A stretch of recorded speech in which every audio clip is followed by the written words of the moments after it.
Dr. Ronald A. Crutcher is a national leader in higher education and a distinguished classical musician and professor of music. He became president and professor of music at the University of Richmond in 2015. Previously, he served for 10 years as president of Wheaton College in Massachusetts. He is a former member of the Cincinnati Symphony Orchestra, sits on the board of the Richmond Symphony, and currently performs in the U.S. and Europe as a member of the Klemperer Trio. Dr. Crutcher was recently elected to the board of directors of the American Council on Education, the major coordinating body for the nation's colleges and universities. Dr. Quinton Morris is a multifaceted, award-winning career concert violinist, chamber musician, educator, entrepreneur, and filmmaker. At Seattle University, he is the Associate Director of Chamber and Instrumental Music and Associate Professor of Performing Arts and Arts Leadership. He also teaches in his nonprofit, The Key to Change, which provides violin instruction to middle and high school students in South King County. Dr. Crutcher's book, I Had No Idea You Were Black, Navigating Race on the Road to Leadership, is the subject of this evening's talk. Please join me in welcoming Dr. Ronald Crutcher and Dr. Quinton Morris.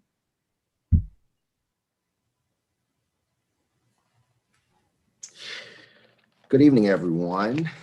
I wanted to first start out by just giving you a little bit of context before we jump into this conversation with President Dr. Ronald A. Crutcher, which is the American Symphony League, did a report that stated that less than 2% of Black musicians are in American symphony orchestras. About 4.3% of conductors are Black. That number is considerably lower when it comes to Black string players who are in academia. It's around 1%.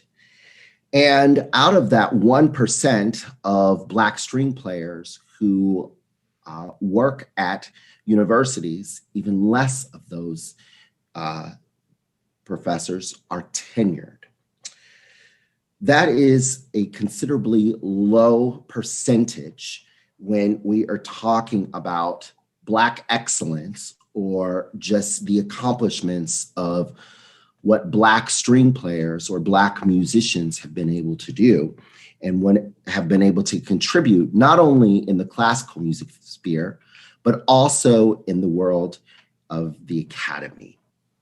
And so this guest, Dr. Ronald A. Crutcher, has, of course, exceeded all the odds, not only performing in the Cincinnati Symphony as a member, but he also received tenure and promotion at a university, and then, of course, worked his way up through the ranks to becoming a provost, and then eventually becoming a college president at not one institution, but at two.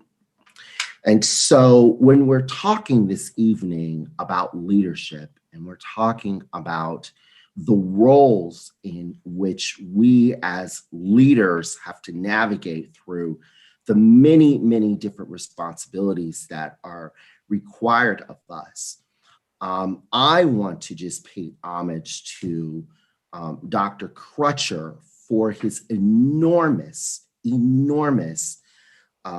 contributions, not only to classical music, not only to the academy, but also just to the field of what it means to not only be a dynamic and extraordinary leader, but also one who is a Black man who has been able to navigate through enormous troubled waters and through becoming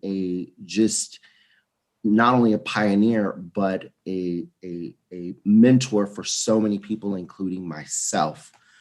And so I wanted to just lead and start this conversation by just sharing with you those numbers, because Dr. Crutcher has paved the way for so many people. And I am thrilled and humbled to be able to have this conversation with you this evening, Dr. Crutcher. So I'm going to give you a reaction of applause for just and just say thank you. And because you are truly extraordinary in so many ways. And I thoroughly enjoyed your book. And I want to first just give a little bit of context, because you talk about getting headhunted, and you talk about, being interviewed, and you talk about getting, tenure at a university, and also performing in a symphony orchestra. But we don't really understand what that process is like. So can you first talk about what it takes to get into a symphony orchestra? I mean, I know what it takes. I mean, it's harder to get into a symphony orchestra than it is into the NFL or the NBA. But can you walk us through what that process is like? Well, thank you very much, and I'm pleased to be here. And thank you for agreeing to interview me. It's I think really to accomplish anything on a string instrument in particular requires many hours of consistent practice for many years. And so when it comes to auditioning, basically the expectation is that when you go out onto the stage to audition, what they're looking for is the consistency of your playing, how consistent you are. And I would be dishonest if I said, all of my auditions were successful. They were not. but and you learn from the ones that are not successful. You learn how to prepare yourself so that, for instance, when I was younger, I didn't start playing the cello until I was 14, and I was kind of a natural on the instrument.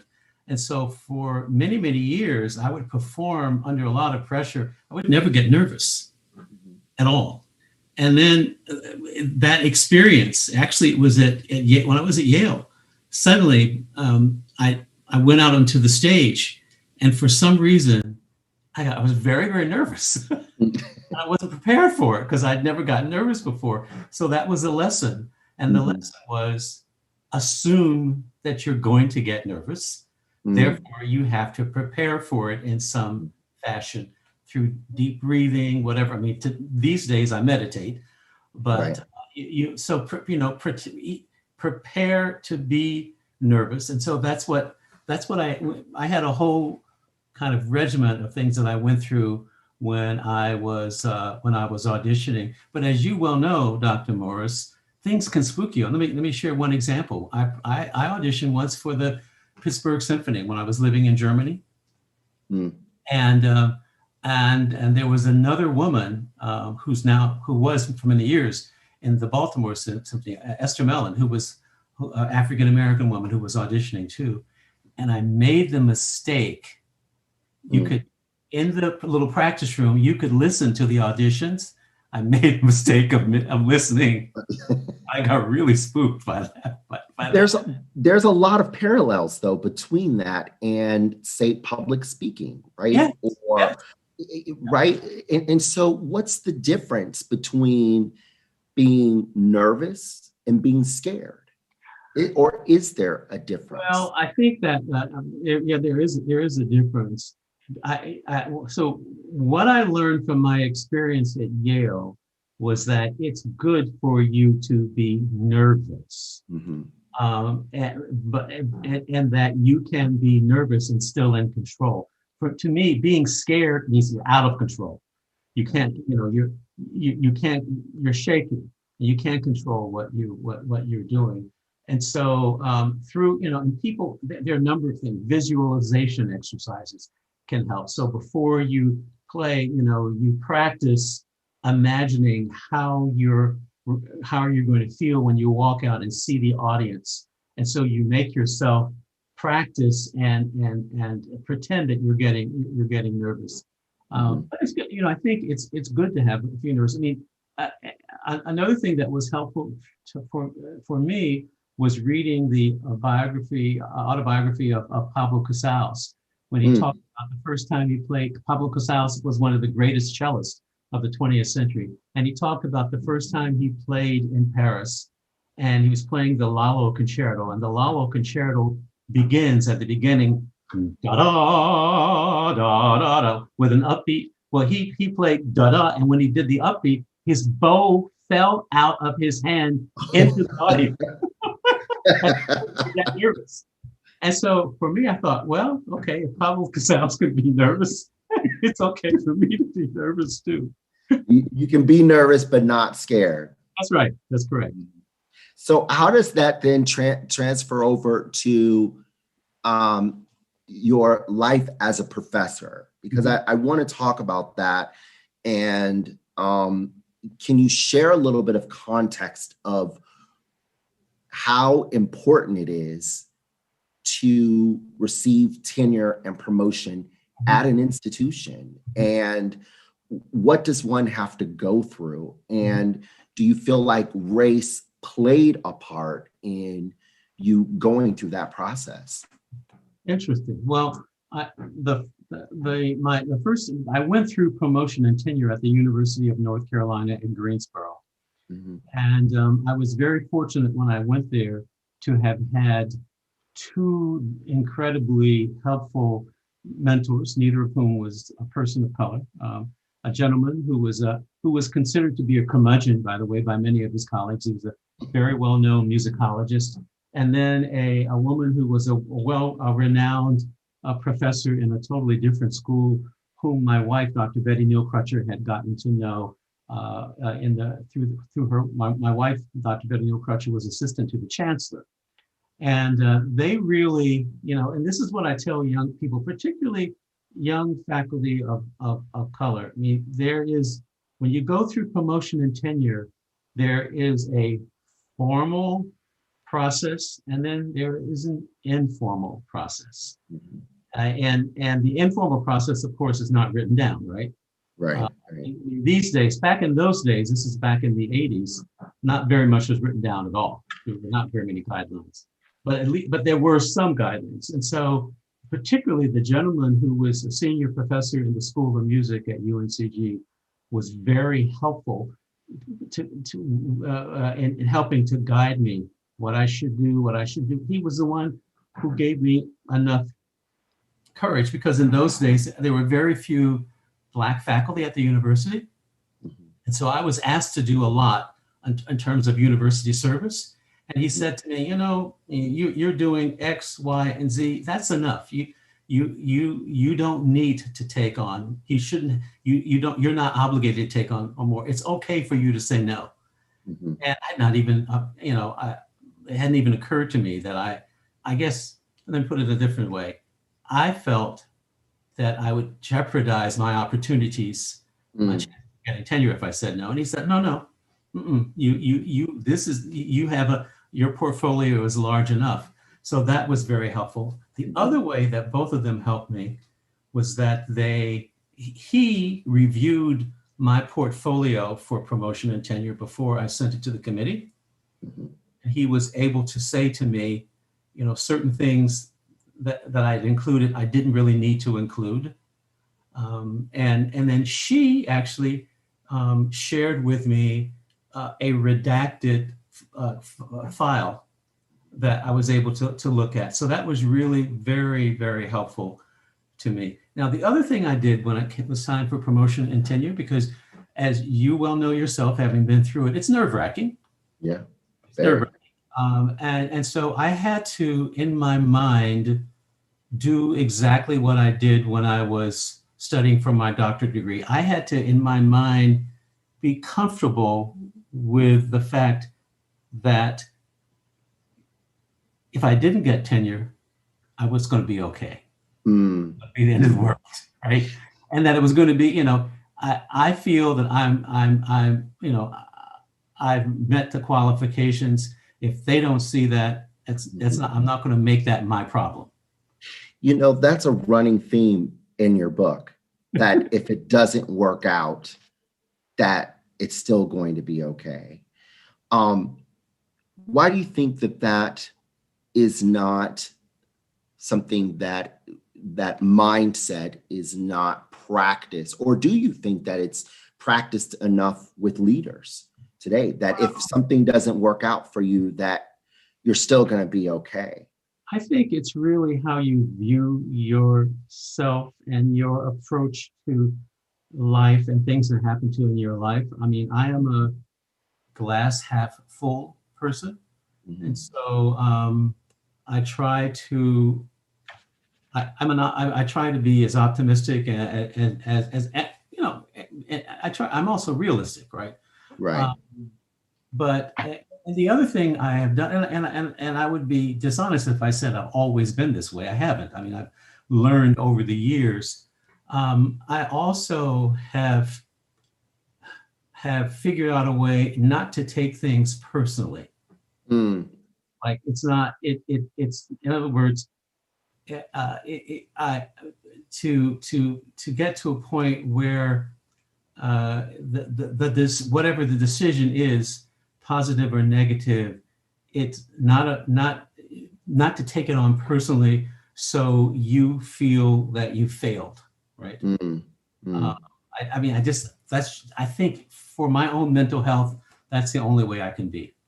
Right. Well, you certainly haven't failed, having met Coretta Scott King, not once but twice, and had the opportunity to let her know how much of an influence she was to you, as well as Dr. Maya Angelou, who I actually had the pleasure of studying with. I took a creative writing class with her at Wake Forest University when I was an undergraduate. You, of course, had a more personal relationship with her.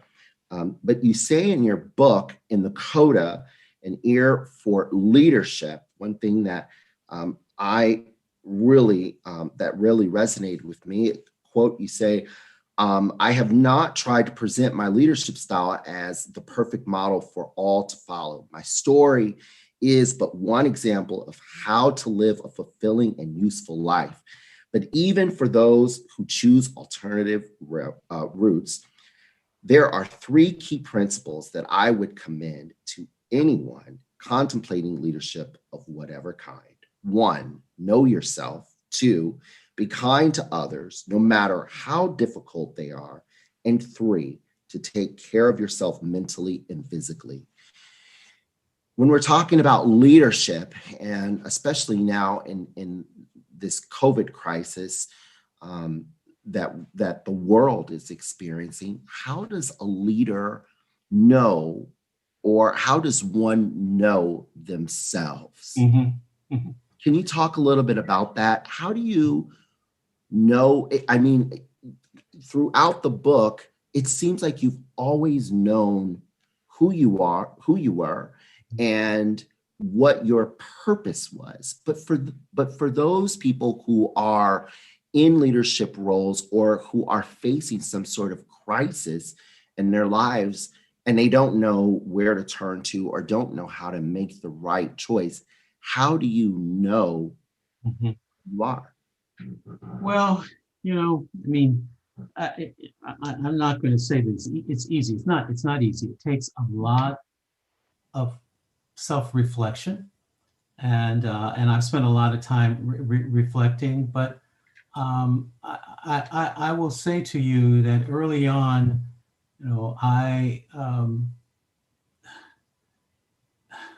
early on as a child, for instance, I knew as a child that I was someone who responded viscerally to art, to beautiful things. Mm-hmm. I responded as a child, a fourth grader, to beautiful houses. And that's why when I was in the third grade, I thought I wanted to become an architect. Mm-hmm. And as I progressed through my life, I spent time thinking back on the things that influenced me in my life, and being really reflective. And I think, I would say the time that I spent living in Germany was probably the pivotal point in my life where I spent a lot of time just reflecting and thinking about who I was, because in 1972, when I won the Fulbright and went to Germany, in 72, there was no internet. Right. I didn't have a cell phone. So I was cut off. I'm connected to, I'm very close to my family and friends. And so I spent a lot of time thinking about myself and who I was. In the book, I tell a story about how I learned to be alone without feeling lonely. Lonely, yeah. And that story is, I can't tell you why I did what I did. I was reading a book by Thomas Mann Buddenbrooks, and I was reading it in German. It's a big book and a wonderful book. And I was waiting for someone to come and pick me up, and they were late. I was getting upset. And out of nowhere, I can't tell you why I did this. I put the book down, I stood up, I went to the mirror, I looked at myself in the mirror, and I said to myself, looking in the mirror at myself, I said, okay, what's the worst? I was getting upset because I wanted to go to this party. We were looking forward to getting, and I looked in the mirror and I said, what's the worst thing that can happen? You won't go to the party. But yet you're reading this great book, you're enjoying it, so you finish the book tonight instead of later. Mm-hmm. And it was that point where I realized that despite the fact that I was cut off from my family and couldn't call them on a regular basis, could only write them, I was going to be just fine. And I was. And the prelude to that story is that you basically applied for the Fulbright on a whim because you felt like, okay, I may get it, but if I don't, I'll be okay, right? So that's actually the prelude to the story, is that, so even in that moment, it's like you knew who you were, and so many leaders, I feel, have that issue of feeling like it's an all or nothing kind of situation. And it doesn't always have to be that way. Well, I have to say, I have to give credit to my parents and to the first mentor in my life, Elizabeth Pottinger, for helping me get to that place. And as you know from reading the book, Liz Pottinger offered to teach me free of charge after she heard me play. I've been playing the cello for less than a year and played the first two movements of the Bach suite. But just watching, so I would leave Cincinnati, Ohio at 7:40 in the morning and take the bus to Oxford, Ohio, and spend the entire day there and not come back to 6 o'clock. Mm-hmm. So I spent a lot of time with her. I didn't spend all the time with her, don't get me wrong. But I watched how, she was an alternative example of how to lead a purposeful life. The first examples for me, as I talk about in the book, had been ministers. My minister, Reverend Booth, Dr. Martin Luther King used to come to our church, Howard Thurman and others.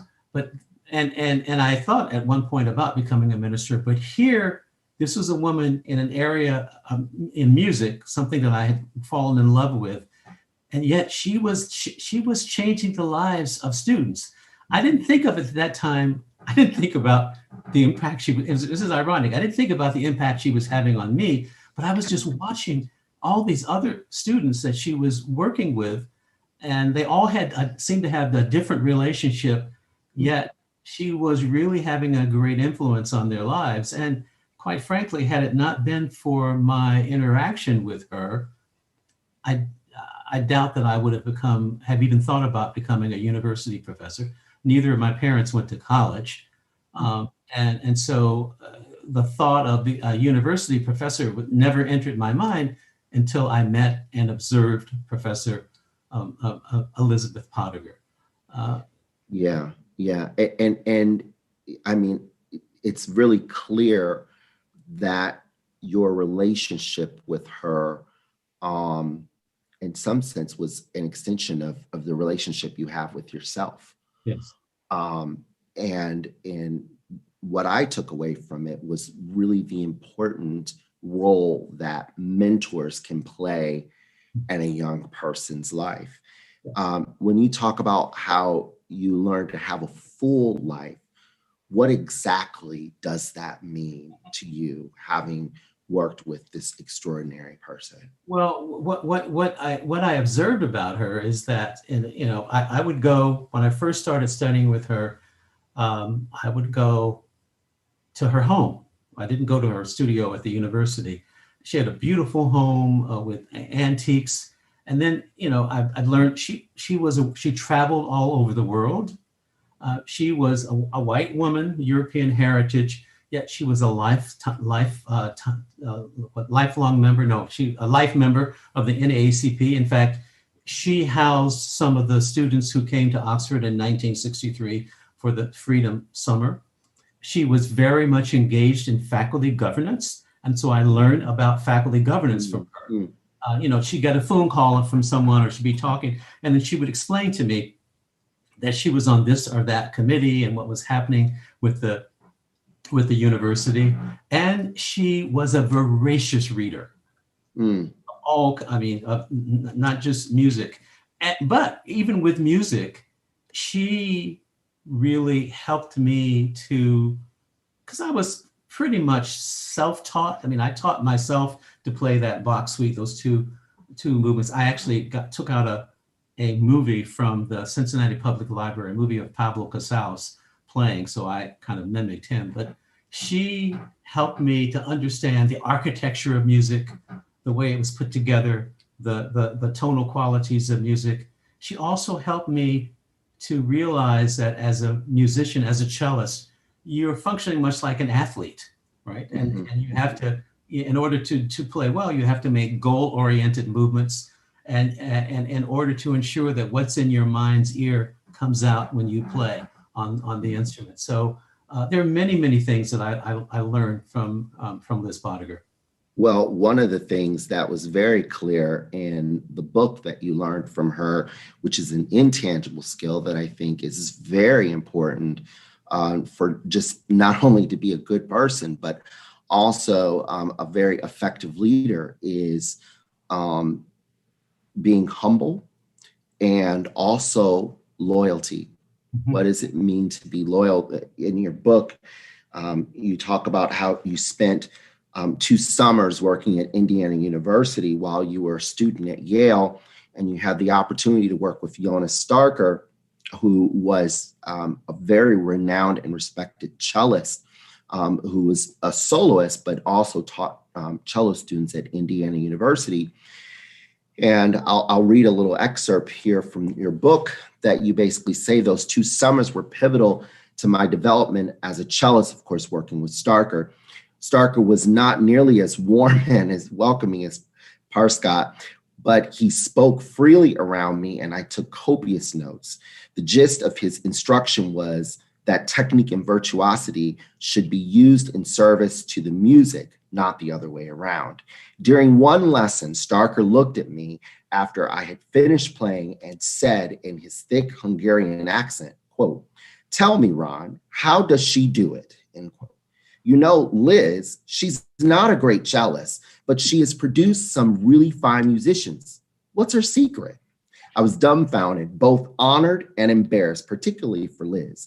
I stumbled a bit in answering, but told him that she treated every student as an individual and tried to help them grow in whatever way would realize their fullest potential. The mark of a true teacher. In reading that, I also think that's the mark of a true student and also a true loyal leader, that you don't throw your people under the bus, right? Yes. Can you talk about that and take us back to that moment? Because although, you know, we're shop talking musician to musician, there are so many parallels that I really appreciate in this book that transfer over to the corporate world, that transfer over to nonprofit organizations. It transfers just over to the umbrella of being a leader. But can you take us back to that moment and share with us how you were feeling in that moment? Yeah, well, I mean, so János Starker was one of the greatest cellists of the 20th century. He's Hungarian, and he was somewhat austere. I mean, his students, other students thought he had this stern look about him, but he was very, very, always very warm to me. And I have to say, when he asked me this question in my lesson, it was near the end of the lesson. At first I thought, oh my God, what am I, I didn't know what to say, because I wasn't expecting that. It took me off guard. Right. And that was only one example, by the way. There were a few others. I'm sure that happened. But, yes, loyalty is critically important. And that goes both ways. Loyalty to those, as a leader, at least, loyalty to those to whom you report, as well as those who report to you. And let me give you one example, leadership example. When I was a provost at my alma mater, Miami University, Jim Garland was the president. And for a number of reasons, my wife, Dr. Betty Neal Crutcher, and I decided, we lived in a house on the campus, and we decided to have dinners for new faculty, and we'd have 2 or 3 dinners a week. And people would often say to me, you're things like, you're really something like, you're more of a, you're really our president, or something. And I would always say, no, I am the provost. Our president is whoever, is Jim Garland, because I just think that kind of that loyalty and respect, basic respect for people is something that's critically important to me. I mean, my second little lesson is to be kind to people. Mm-hmm. I think it doesn't take a lot to respect folks. I think that should be something that I should expect from other people, and that other people should expect from me. It doesn't mean I have to like you. Mm-hmm. Right? Mm-hmm. I don't have to be your friend. You don't have to be my friend. But respect is critically important. Why do you feel like respect seems to have become a lost art within leadership, particularly over the last 4 years within our government? Why is that? And I'll even throw a wrench in here and say that the respect towards Black leadership. Why does that seem to have become a lost art or form? Well, I think that respect in general has. I think part of the problem is social media, quite frankly, where and so on social media, on Facebook, for instance. I remember when I first joined, I thought how strange it was. You can friend someone and you can unfriend them as well. And you, if you don't like what someone is saying, you can cancel them out, right? Which is very, and so that then gets carried over into people's face-to-face interactions with each other. And so, if I don't like what you're saying, or if I don't like on campuses a speaker who's coming to campus, then let's disinvite him or her, or let's just go and interrupt the speech so they can't give their speech. And quite frankly, to me, I'm old-fashioned. That's just bad home training, right? That's just that's like my mama taught me how to respect others. That's just bad home training, and I think that I have no use for it. What can leaders do in when there are varying degrees of opinions or thought processes, what can leaders do in order to bring more diverse voices to the table that may not agree? Well, What can they do? I think that what leaders have to do is to model what it means to learn to be able to agree to disagree with someone. Mhm. So, I always say to my students, my mentees, the purpose of sitting down with someone with whom you don't agree or with whom you have little in common is not necessarily to change their mind or to change them or their perspective. It really, at a base level, should be to gain a better understanding of why they hold their beliefs or why they act a certain way because of their culture. So you have a deeper understanding of that.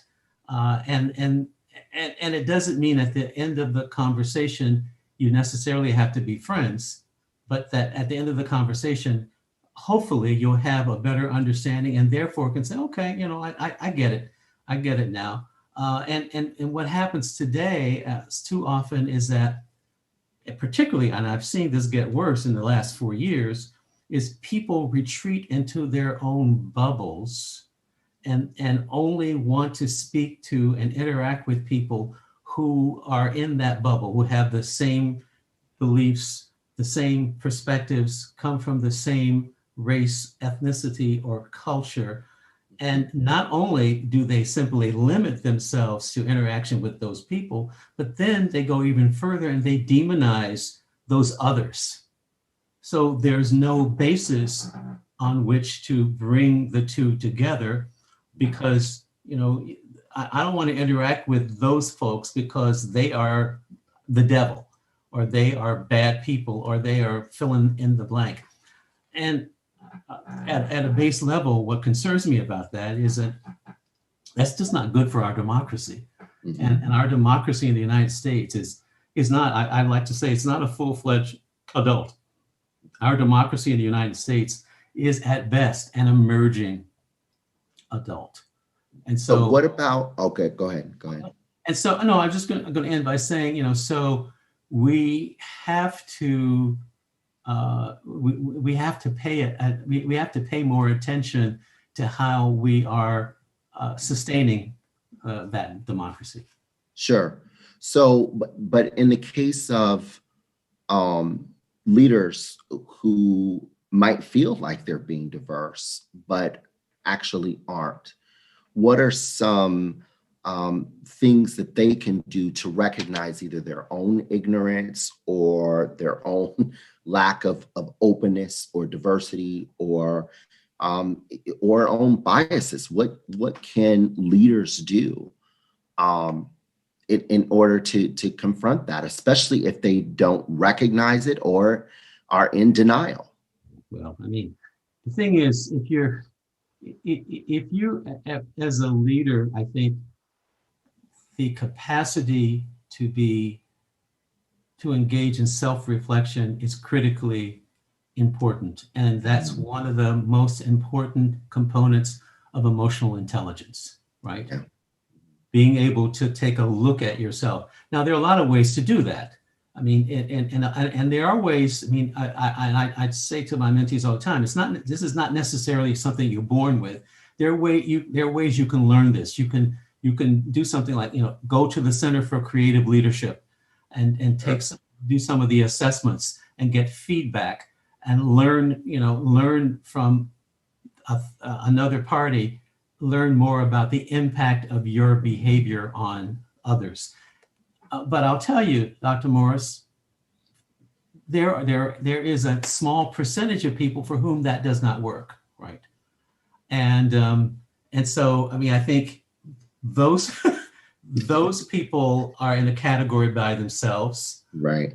I don't know that there's much that can be done, but they're in the 0.5%, maybe as much as many as 1%. I think most people can learn from those kinds of assessments, either having a mentor give you feedback or someone with whom you're close, or going to do some assessments at a place like the Center for Creative Leadership. In fact, that's how the center became famous, because they had this program called the Looking Glass program that I've been through, that was geared at identifying middle level leaders whom corporate leadership felt had the potential to become senior level leaders. And the whole purpose of the Looking Glass is to help you understand the impact of your behavior on others. And it's hard. When they give you at the end of the session, at the end of the day, you sit around the room and the psychologists who've been observing you all day give you feedback. You get feedback in front of all the peers. And in my group, there were 14 people. They put a big bowl of M&Ms in the middle of the table. And actually, I have a recording of my session, which I did back in 1990. And it's difficult to listen to, but you come away so much more. At least I can only speak for myself. I came away. It was kind of another experience that helped me be even to be even more deeply reflective. Would you do it again? Oh, absolutely. Actually, I'm going through something similar right now to get prepared for when I step down as president. I did a set of assessments in December, and we're meeting. How did they compare between when you did it in 1990 and now? And were there deficiencies in your leadership that you felt like you improved on, or things that you felt like you had done really well that you diminished in quality on? Like, did you see any sort of change from a qualitative or quantitative perspective? Yeah, one big change I saw was that when I did it when I did the Myers-Briggs MBTI in 1990, I was an ENTJ, a weak E, but yet an ENTJ, right? Extrovert, weak extrovert. And what I realized over the years is that when I took the first Myers-Briggs, it was my first year as an academic administrator. I was assistant vice chancellor for academic affairs. When I took the Myers-Briggs, I put on my hat as an academic administrator when I responded to the questions. When I took it later on, 3 years ago, I responded internally. Who am I? So I'm an INTJ, basically. Okay. That's who I really am. People, other people think I'm more of an extrovert because I've learned over the years to be more of an extrovert, but left to my druthers, I'm an INTJ. Well, I mean, your bow tie screams extrovert.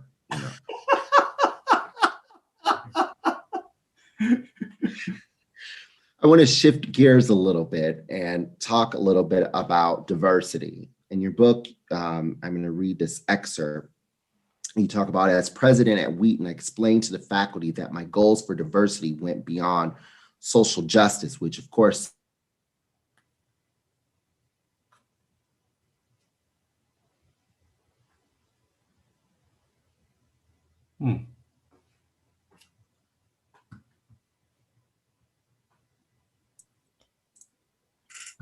Hey folks, I'm Shane from Town Hall, Seattle. It looks like we lost Dr. Morris, so we'll work on bringing him back. Just give us one moment here. Thank you, Shane.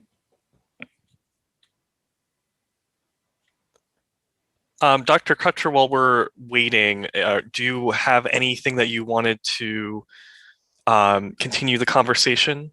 Sure. I mean, I know where Dr. Morris was going, what I talked about with the faculty there as well as here is that representational diversity is important, but it's really just the first step when you're heading toward equity and inclusion. Once you begin to be more representationally diverse, then you also have to ensure a couple of things. That number one, that those people who come into the organization who are diverse, to what Dr. Howard Thurman called the unknown brother and sister, that they feel as though they belong, that they feel as though they're included. And then secondly, and probably more importantly, that you allow their presence to begin to have an impact on the culture, to changing the culture. In other words, you don't invite the unknown brother and sister into your midst and then say, okay, we're happy to have you here. We want you to be just like us, but rather we're happy to have you here. We look forward to the ways that your presence might have an impact on changing our culture in some fashion. I think that's critically important when you're talking about diversity, and that's of course that's the richest of diversity. That's why diverse teams make better decisions than teams that are not diverse. Mm-hmm. Can you speak more at the very beginning? Oh, here he is. We have him back.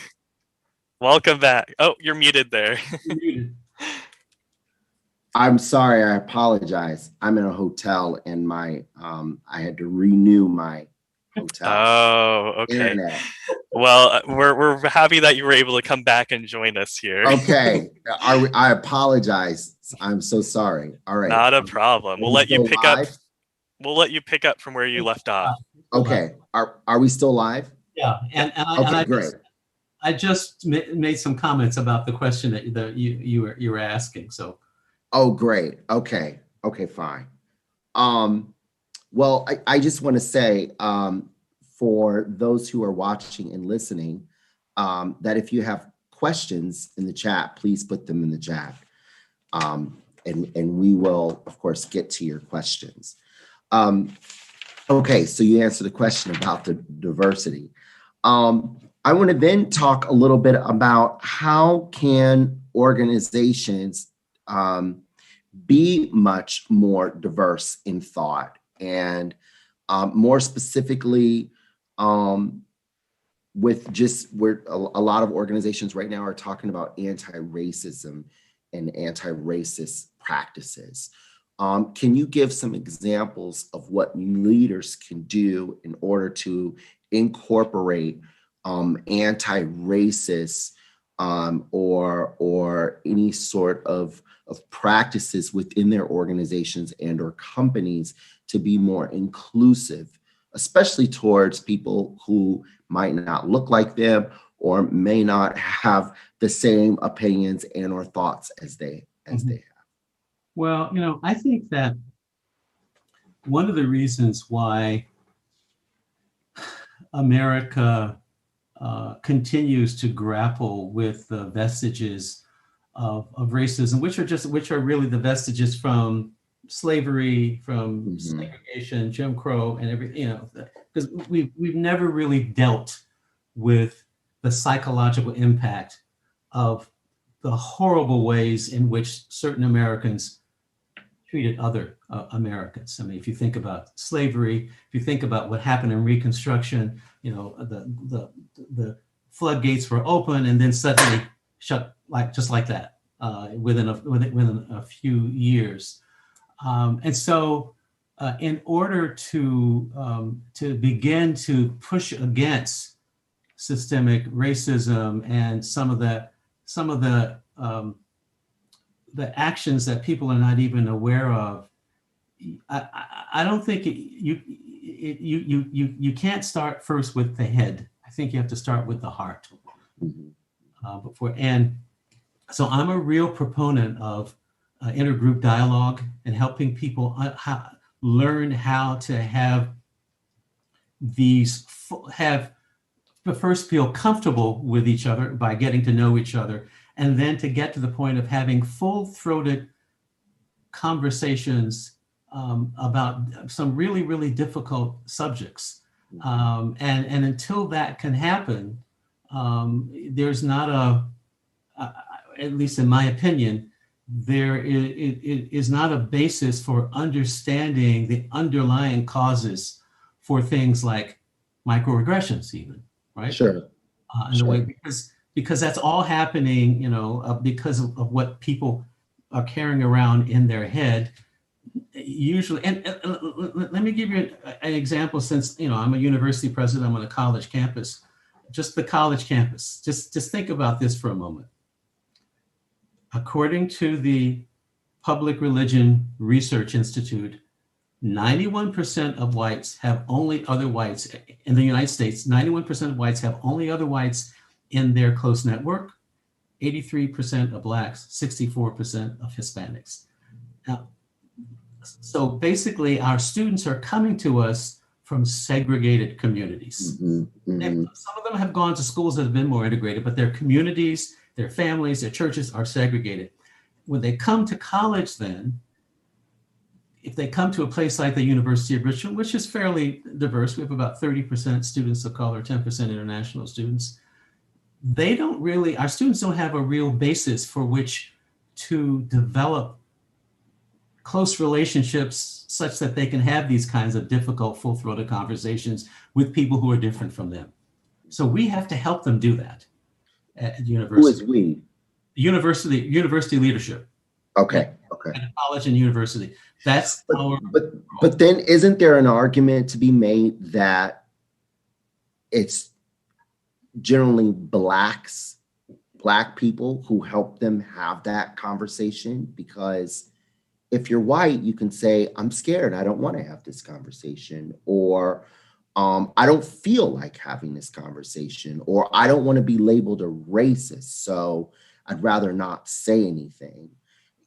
Do you feel or see, especially now that blacks are being placed in these positions to help whites have these difficult conversations? Well, no, I think that may be that. I think that is a perception, and that sometimes can be the case. But I think if the university is working, like we're just launching an initiative at the University of Richmond called the Community Dialogue Facilitation Network, which and the purpose is to train our own trainers for these dialogues, and it's very, very diverse. It's because we want to push against that notion that it is black faculty or students or staff that have to do this work. It's everybody's work, really.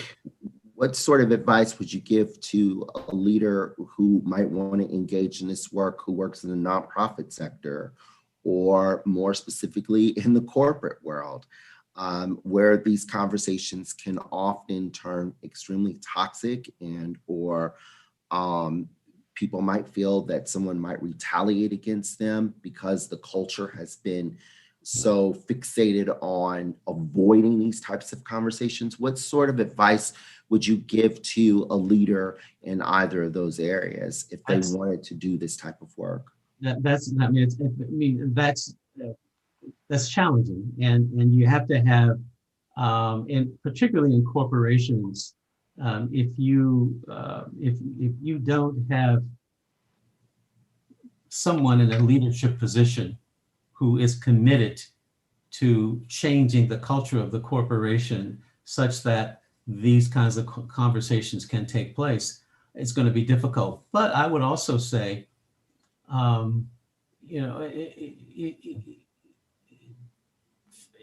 what I would say to a person who's not in a leadership position, try to find someone in the organization who's higher than you, who at least understands what the issues are and can become a champion for you, so you can begin to develop affinity groups, because that can be very helpful in organizations and a variety of affinity groups.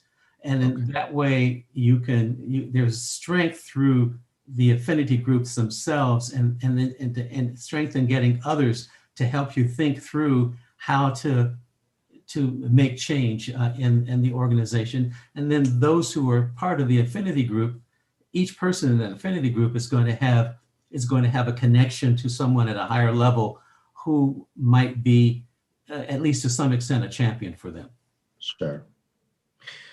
I have one last question, and if anyone, of course, has a question who is watching, you're welcome to place that in the chat box, and we'll get to it. Throughout your book, it's implied that you have a very strong work ethic. Some might even consider it to be somewhat militant because it's quite structured and full of determination and motivation. And frankly, it's quite inspiring. And what you've been able to accomplish is phenomenal. But what sort of advice would you give to leaders who may be experiencing fatigue, burnout, or simply not feeling motivated to work right now in the midst of the COVID crisis? Well, I mean, I think what I would say at this particular point in time, I mean, this is a good time to